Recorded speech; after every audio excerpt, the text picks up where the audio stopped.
Hello guys, welcome back to my YouTube channel. Today I want to talk about the fact that you maybe are still not able to hold a handstand and how that might be connected to you not understanding the 4 stages of learning.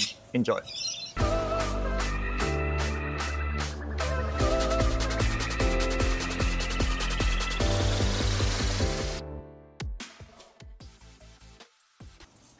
Okay, so to understand why you maybe still cannot hold a handstand, let's start with stage number 1 of the 4 stages of learning, which is unconscious incompetence. So that means you want to kick into a handstand, but there's so much happening in the same time that every try is kind of random. So you have no idea what's happening. You don't know if it's a lack of shoulder mobility. Is it just a balance issue? Is it a strength or mobility issue? So there's so much going on that you are really not able to understand what's happening. Second stage would be it's conscious incompetence. So in this stage, you still cannot do it, but at least you start understanding, okay, what's the problem? So maybe it's a lack of shoulder mobility. Maybe it's a strength issue. Maybe it's just an awareness issue of how to coordinate your spine and to find balance upside down. Now we come to the competence stage. So this is conscious competence. That means you are now finally able to do it. So you can hold a handstand, but you still kind of have to focus a lot on shoulders, on pointed toes, on pelvic tilt. So it's not automated yet. So you can do it, but you still have to focus a lot and it costs you a lot of energy.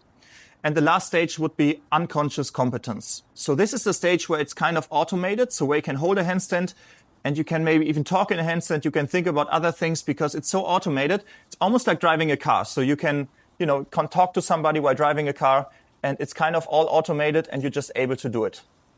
Now, the interesting fact is that in stage number 1 and stage number 4, we're not learning so much because stage number 1 is just way too hard and stage number 4 is just too easy for you. So that means you would have to move on to another stage or to another exercise. That makes sense again for your body to learn something. What I'm looking for in my practice and for my students is stage number 2 and 3. And this is where the magic happens. Because here your brain starts understanding the movement a bit better. It's still very hard, but it's really beneficial stages because here the system learns something. And maybe let's break it down to like one simple exercise that I like to implement. And let's go through all the 4 stages to make you understand how you can apply this in your own practice. Okay, so one of my favorite drills that I have would be a tuck position. So that would be on the wall. I place my hands like one forearm off the wall. And now where my elbows are, I place my fingers. In the first stage, if I'm teaching this to someone, it may look something like this. So maybe you cannot even go up to the wall, so it's way too much for you. That means I'm in stage number 1, so probably I have to regress this exercise a bit and make it a bit easier. How I would start if I cannot kick up would be I'm walking up the wall now. And I try to go up and maybe try to find a tuck position here and start just understanding how to push from my shoulders without having to balance so much or going upside down back to wall. So let's imagine this would be stage number 1. Now, stage number 2 would look something like this. I will ask someone to go up here. So I place my hand in the same position again. The person is able to go up here, but once I start balancing, I just keep falling out of the position. Because there's just not so much awareness of what's going on. But maybe the person at least starts understanding, okay, if I don't open my shoulders, it's not working, I cannot find balance. So this is the first realization of what I have to focus on and how I can maybe later find balance. Let's go to stage number 3. So this is if I tell somebody to do it, and finally he will find this position, he's opening his shoulders, he's aware of that, and now he's finding that balance point sometimes.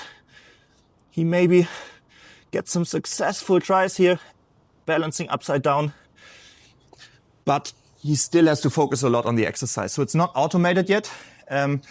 It's pretty simple but it's not very simple, but it's still like, you have to focus on many things. So your system is still learning a lot from that. Stage number 4 would be, okay, now I'm finding the position.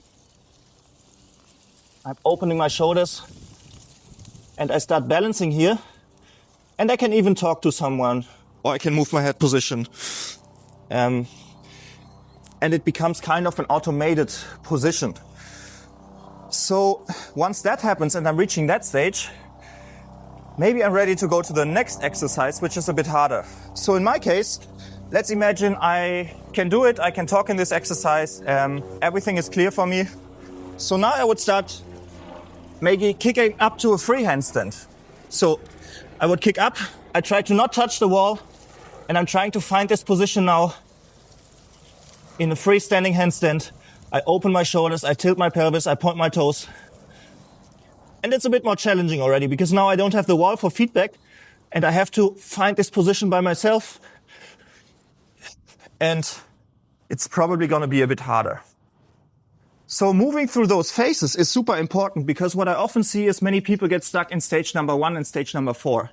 So that's either they're not challenging themselves enough anymore or they choose something way too hard, which, is not possible yet. Because like I explained in the beginning, if I just kick up constantly and I have no seconds to balance here, also my system is not learning really something. So it's a very inefficient process and it takes a lot of time and it just gets frustrating because nothing is really moving and you're not improving. And that's what we're ultimately after.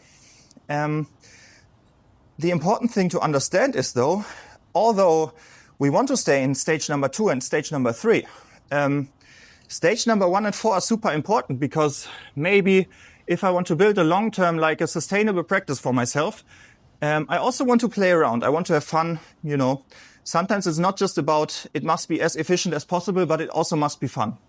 And sometimes it's just fun to kick up, and I completely understand that. It just shouldn't be like the main factor of your practice, that you constantly just kick up and you're not using the wall. So what I strive for usually is to stay like 80% in stage number 2 and 3, and 20% I put into stage number 4 and stage number 1.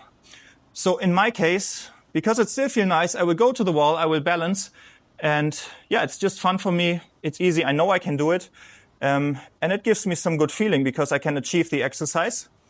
And sometimes if I go now to a one-arm practice, for example, I know some things are way too hard, so I put out my hand maybe to a one-arm, even though I cannot hold it yet. But it's still fun to do it.